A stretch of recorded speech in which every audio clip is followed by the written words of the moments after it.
அன்பான மகர ராசி நேயர்களே, சனி பகவான ராசி அதிபதியாக கொண்டதால் உண்மைக்கும் நேர்மைக்கும் தர்மத்துக்கும் மட்டுமே கட்டுப்பட்டு நடப்பீங்க. செவ்வாய் உச்சமடையக்கூடிய ராசி அப்படிங்கிறதால எப்பேற்பட்ட கஷ்டங்கள் வந்தாலும் எந்த ஒரு தப்பான செயலுக்கும் நீங்கள் உடன்பட மாட்டீங்க. ஏழ்மையாக இருந்தாலும் நேர்மையாக தான் நடந்துப்பீங்க. குரு பகவான் நீச்சமடைகிறதால கல்வி மற்றும் எதிர்காலத்தை பற்றின முடிவுகளை எடுக்கிறதுல தடுமாறுவீங்க. மனக்குழப்பம் அதிகமாக இருக்கும். அதனால தான் ஈஸியாக ஜெயிக்க வேண்டிய இடத்துல கூட உங்களுக்கான வெற்றிகள் எல்லாமே தாமதமாக கிடைக்கும்.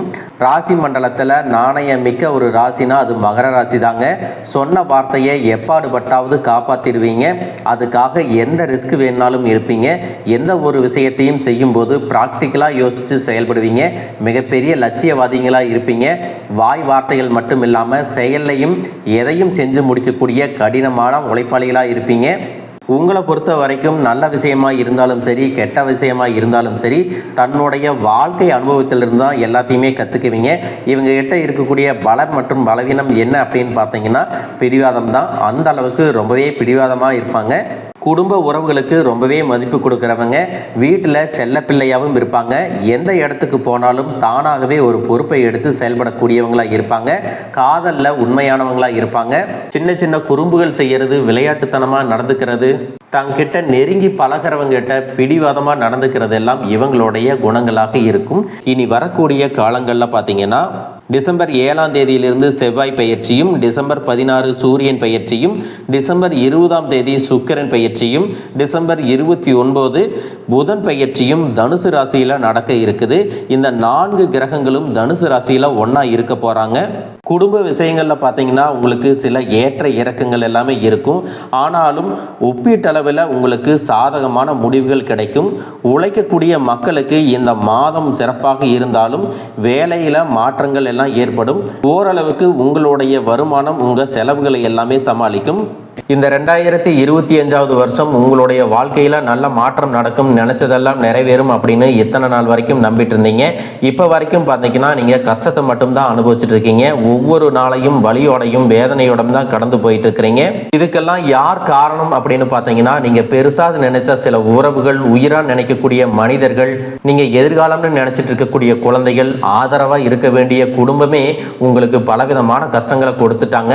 இவ்வளவு வேதனைகளையும் கடந்து நீங்க ஓரளவுக்கு நல்லா இருக்கீங்க அப்படின்னா அதுக்கு முக்கியமான காரணம் கடவுள் மேல நீங்க வச்சிருக்கக்கூடிய அன்பும் பாசமும் பக்தியும் தாங்க. உங்க வாழ்க்கையில எத்தனை கஷ்டங்கள் வந்தாலும் தோல்விகள் வந்தாலும் இதுவெல்லாம் சீக்கிரம் என்னுடைய வாழ்க்கையில மாறும் அப்படிங்கிற ஒரு தன்னம்பிக்கையில தான் உங்க வாழ்க்கை ஓடிட்டு இருக்கு. ஒவ்வொரு நாளையும் நீங்கள் எவ்வளவு கஷ்டப்பட்டு சிரமப்பட்டு கடந்து வர்றீங்க அப்படிங்கிறது உங்களுக்கும் அந்த கடவுளுக்கும் தாங்க தெரியும். உங்களை சுற்றி இருக்கிறவங்க என்ன சொல்லுவாங்கன்னா, உங்களுக்கு என்னப்பா ஜம்முன்னு இருக்காங்க, ராஜ வாழ்க்கை வாழ்கிறாங்க அப்படின்னு பேசுவாங்க. ஆனால் உண்மையான நிலைமை உங்களுக்கு மட்டும்தாங்க தெரியும். உங்களுடைய தனிப்பட்ட வாழ்க்கையில் 3ஆவதாக ஒருத்தர் நுழைஞ்சு உங்களுக்கு பிரச்சனைகளை கொடுத்துட்டு இருந்த நபர் கண்டிப்பாக உங்களை விட்டு விலக போகிறாருங்க. அவர் மூலமாக நீங்கள் அடைஞ்ச அத்தனை துன்பங்களுக்கும் ஒரு நல்ல தீர்வு கிடைக்க போகுது. இதுக்கப்புறமா உங்களுடைய உடல் ஆரோக்கியத்தில் நீங்கள் கூடுதலான கவனம் செலுத்த போகிறீங்க. தீராத வியாதிகள் இருக்குது, சரியாகலை அப்படின்னு நினச்சிட்டு இருந்தீங்கன்னா சரியான சிகிச்சை முறைகளை இப்போ எடுத்துக்கிறது மூலமாக நீங்கள் மறுபடியும் ஆரோக்கியமாக நடமாட முடியும். உங்களை பார்க்குறவங்க ஆச்சரியப்பட்டு பேசுகிற மாதிரி உங்களுடைய ஆரோக்கியம், செயல்பாடுகள் எல்லாமே இருக்க போகுதுங்க. அதெல்லாம் நீங்கள் உண்மையாக இருந்தீங்க, நேர்மையாக இருந்தீங்க, அவங்களுக்காகவே உங்க வாழ்க்கையை வாழணும் அப்படின்னு நினைச்சிருந்திருப்பீங்க. எத்தனையோ முறை உங்களுக்குள்ள பிரிவுகள் வந்தும் ஒருத்தர் விட்டு கொடுக்காம இருந்திருப்பீங்க. இன்னும் சில காலகட்டங்களை நீங்க கடந்து வந்தீங்கன்னா உங்களுடைய காதல் உங்களுக்கு ஜெயிக்கும். அதுக்காக அவசரப்பட்டு நீங்க எந்த ஒரு முடிவுகளையும் எடுக்காம காத்திருந்தீங்கன்னா உங்களுக்கான நல்ல பதில் கிடைக்குங்க. குடும்ப வாழ்க்கையில இருக்கிறவங்களுக்கு புதிய பொறுப்புகள் எல்லாம் வந்ததால அதை சமாளிக்கிறதுக்கு ரொம்பவே கஷ்டப்பட்டு இருந்திருப்பீங்க.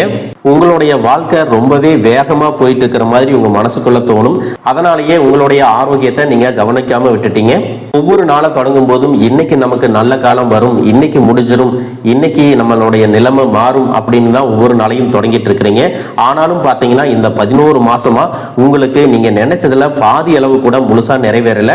உங்க வாழ்க்கையே கனவு மாதிரி மாதிரி தான் போயிட்டு இருக்கு. வாழ்க்கையில ஒவ்வொரு தடவை தோல்வி அடையும் போதும் தடுமாறி கீழே விழும்போதும் உங்களுடைய மன கஷ்டத்தை வெளியில யார்ட்டையாவது சொல்லி அழுவணும் போல தோணும். பலவீனத்தை வெளியில சொல்லக்கூடாது அப்படிங்கிற காரணத்துக்காக உங்க மனசுக்குள்ளேயே நீங்க புழுங்கிட்டு இருந்தீங்க. ஒரு பிடிப்பே இல்லாம தான் இந்த வாழ்க்கையை வாழ்ந்துட்டு இருக்கீங்க. இக்கட்டான சூழ்நிலையில நீங்க தவிக்கும் போது யாராவது எனக்கு ஒரு சின்ன உதவி செய்ய மாட்டாங்களா, நம்பிக்கை கொடுக்கிற மாதிரி பேசிட மாட்டாங்களா, ஆறுதலா எனக்கு இருந்து தைரியம் தர மாட்டாங்களா அப்படின்னு தவிச்சிட்டு இருந்திருப்பீங்க. உங்களுடைய அனைத்து கேள்விகளுக்கும் பிரச்சனைகளுக்கும் தீர்வாகவும் பதிலாகவும் இப்ப இருக்கக்கூடிய சூழ்நிலைகள் உங்களுக்கு நல்ல விதமா மாறப்போகுது. இதுவரைக்கும் உங்களுக்கு திருமணம் சார்ந்த விஷயங்கள்ல தடைகள் ஏற்பட்டு மன உளைச்சல்ல இருந்தீங்கன்னா அதுவெல்லாம் உங்களுக்கு அந்த தடைகள் எல்லாம் நீங்கி விரைவிலேயே திருமணம் கூடுவதற்கான வாய்ப்புகள் வரப்போகுது. உங்களுடைய மனசுக்கு பிடிச்ச மாதிரி அழகான நல்ல வருமானம் இருக்கக்கூடிய வாழ்க்கை துணை கிடைக்க போறாங்க. பள்ளி கல்லூரிகள்ல படிச்சுட்டு இருக்கிறவங்களுக்கு அவங்களுடைய படிப்புல அதிகமான கவனம் செலுத்துவாங்க. போட்டித் தேர்வுகள் மற்றும் கல்வி சார்ந்த செயல்பாடுகள்ல அவங்களுக்கு ஆர்வத்தோட செயல்படுறதன் மூலமாக அதிக மதிப்பெண்கள் கிடைக்கும். தேர்வுல எல்லாத்துலயும் வெற்றி பெறுவாங்க. உடல் ஆரோக்கியத்தை பொறுத்த வரைக்கும் நீங்க 20 வயசுல இருந்தாலும் சரி 60 வயசுல இருந்தாலும் சரி சரியான நேரத்துக்கு சாப்பிடாம எதையோ ஒண்ணு நினைச்சு மனசை வருத்திட்டு இருந்தீங்க. இதுக்கப்புறமா பாத்தீங்கன்னா உங்க மனசுல இருக்கக்கூடிய பாரம் எல்லாம் குறைஞ்சு நிம்மதி கிடைக்க போகுது. ஆரோக்கியமான விஷயங்களை மட்டுமே செய்ய போறீங்க. தொழிலை பொறுத்த வரைக்கும் வியாபாரம் செய்யக்கூடியவங்களுக்கும் ரியல் எஸ்டேட் பண்றவங்களுக்கும் பல மடங்கு லாபம் கிடைக்க போகுது. மருந்து ரசாயனம் உணவுப் பொருட்கள் தொழில் செய்யறவங்களுக்கு கணிசமான லாபம் கிடைக்க போகுதுங்க. அரசாங்க பதவியில இருக்கிறவங்களுக்கு இதுவரைக்கும் அவங்க செய்யக்கூடிய வேலைகள்ல ஒரு மன அழுத்தம் இருந்திருக்கும். பதவி உயர்வுகள் எல்லாம் தடைபட்டு இருக்கும். இனி அந்த சூழ்நிலைகள் எல்லாம் மாறி பணி செய்யக்கூடிய இடங்கள்ல மன நிம்மதி கிடைக்கும். எல்லா வேலையும் மன திருப்தியோட செஞ்சு முடிப்பீங்க. பதவி உயர்வுகள் கிடைப்பதற்கான வாய்ப்புகள் இருக்குங்க. குடும்பத்துல இதுவரைக்கும் சரியான புரிதல் இல்லாம போறது, பண பிரச்சனை, கடன் பிரச்சனை, சொத்து தகராறு இதுவெல்லாம் இருந்திருக்கும். 2026 புத்தாண்டுல இதுவெல்லாம் உங்களுக்கு மாறப்போகுதுங்க. நீதிமன்றத்துல வழக்குகள் இருந்தா கூட அதுவெல்லாம் உங்களுக்கு சாதகமா கிடைக்க போகுது. நீண்ட காலமா பணம் வருவதில் உங்களுக்கு தடைகள் இருந்துட்டு இருந்துச்சு. அந்த தடைகள் எல்லாம் நீங்கி எதிர்பாராத உதவி மற்றும் உங்களுக்கு வர வேண்டிய பணம் நிச்சயமா கிடைக்க போகுது. தொழிலை பொறுத்த வரைக்கும் பாத்தீங்கன்னா உங்களுக்கு நம்பிக்கையான வாடிக்கையாளர்கள் கிடைப்பாங்க. உண்மையான விசுவாசமான வேலையாட்கள் கிடைப்பாங்க. உங்களுடைய உற்பத்தி அதிகமாக போகுது. வெளிநாடுகளுக்கு ஏற்றுமதி செய்யக்கூடிய வாய்ப்புகள் அதிகமாகும்.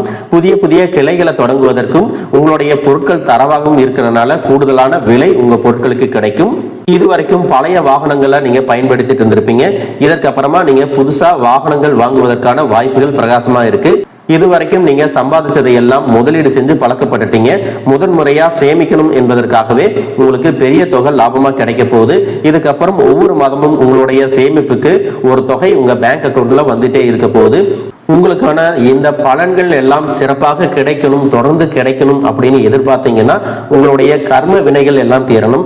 கர்ம வினைகள் தீர்வதற்கு நீங்க தான தர்மங்களை செய்யணும். அதனால உங்களுக்கு வரக்கூடிய வருமானம் 10,000 ரூபாயாக இருந்தாலும் சரி, 1,00,000 ரூபாயாக இருந்தாலும் சரி, நீங்க சம்பாதிச்ச பணத்துல ஏழை எளியவர்களுக்கு உதவி செய்யறதுக்கும் அன்னதானம் கொடுக்கறதுக்கும் ஒரு பகுதியை ஒதுக்குனீங்கன்னா உங்களுக்கான நற்பலன்கள் அதிகமாக கிடைக்கும்.